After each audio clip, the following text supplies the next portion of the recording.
Okay, here I'm back with Aaron Peck, training for the Quest 450, actually putting two teams in the race, with Mela Hill running the second team.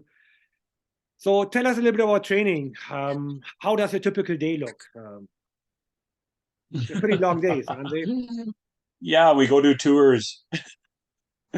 Yeah, we do. We've been focused on tours since early December, although it wasn't terribly busy early December. Had a bunch of cold weather and people didn't want to go dog mushing. But biggest miles so far were in November. The dogs would get a meal in the morning and then do a 4 or 5 hour run, and then come back and do a 4 or 5 hour rest, and then go do another 4 or 5 hour run. And that was in November. They did quite a few of those in November, and that set the foundation, I think. And then we try to push hard before we go into tour season. And then tour season, I don't think we sometimes look at it like it's weight pulling, of course, but we have to use our main dogs for doing tours. There's no other way around it, and we don't have a deep enough kennel to be able to separate tour dogs from race dogs, and then we can't separate them. So all the dogs are doing tours, and yeah, I don't think it really helps them a lot. A lot when other kennels are maybe doing long miles, we're doing tours, maybe 30 miles a day on the dogs, but they're doing it kind of every day. Then we start to get the itch, okay, let's get this over with. Let's get out of the Christmas season and get back to some long runs. And so we're trying to get back into that now. And we train on a grazing lease here. It's flat, it's boring. The wind can blow the trail in, so we can get some open trails, or open field running in on the dogs, where, they got to break through some trail that's blown in. It's good that way. But um, we would like to be able to get somewhere where there's some real long runs available, but we have to kind of double back and go around and around to be able to get. It's not ideal. And but a day for us, yeah, the dogs have to be fed in the morning, and then run during the day, another big meal at night. But it's sometimes it's a struggle. That being said, I used to do tours with my dogs. Jessie Royer, for example, does tours with her dogs. So Yes, she does. Yeah. the Yeah. repetitiveness of it is not necessarily a bad thing. It makes him a pretty strong head having to do the same trail over and over again. And I Yep. mean, they're most definitely used to pulling weight. So personally, at the time, I felt my strength with that was when the trail conditions get ugly and they really have to pull.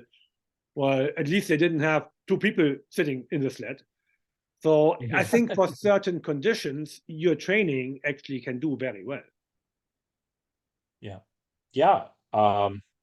I mean, going back to when I used to race in the Wyoming State Stop, my dogs ran tours throughout the Christmas holidays. And the year we won Wyoming, they were doing tours throughout the Christmas holidays. So tours can be a good thing in so many ways, and good for the development of the dogs, being around people and the interaction. We see people walking their dogs all the time. The training opportunities are so plentiful, especially where we do our tours. We see all sorts of stuff out there, and it's fun. So there's lots of perks to it, that's for sure. And the dogs have to bring in some revenue here somehow. So So, Aaron, who would you like to thank? Any sponsors or who's on your list who makes your madness possible?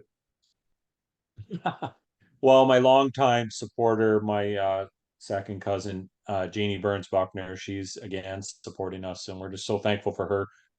Um, constant support for us and believing in what we're doing. And yeah, we've got Rosca Energy Company here. They're in Alberta, a Western Canadian energy company that has decided to work with us. Grateful for that.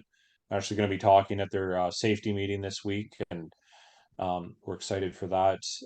Blue Wave Energy, they're our official fuel sponsor, so we'll be filling up the tank with diesel at Blue Wave before we head north. So some pretty important contributions there and sponsors, and we work hard to earn that, by promoting those companies and sharing their good service to the community. Well, Aaron, I wish you safe travels up to Whitehorse. Looking forward to see you in Mela. Yeah. How early before the race do you think you're going to come? Oh, at last minute, we'd like to do the vet check like the morning of. Yeah, we need time. It's hard to You better don't there's have so a truck much breakdown. yeah, yeah, right. Yeah. There's always the concern about the truck, but Yeah, I think hopefully those breakdowns are behind us. Yeah. yeah. Well, safe travels and have a good one. Thanks, Sebastian.